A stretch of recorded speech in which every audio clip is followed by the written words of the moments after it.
تعالي اقولك ازاي تطلبي من ايكيا ويكون كمان اسعار اقل من سعر الموقع.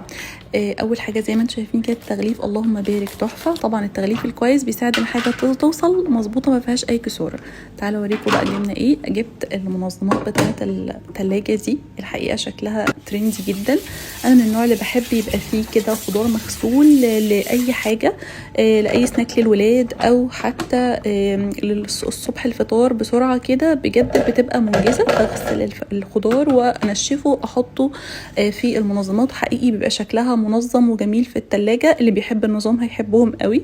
كمان الكارثه اللي دايما بتحصل واحنا بننخل الدقيق، حقيقي المنخل ده اختراع. هتنخلي من غير ولا نقطه تقع حوالين الطبق وفي ثواني.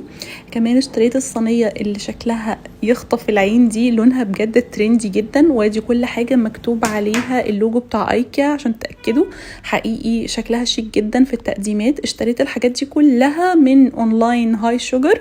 عندهم حاجات مستورده كتيره جدا والاسعار بتاعتهم اقل كتير من ايكيا.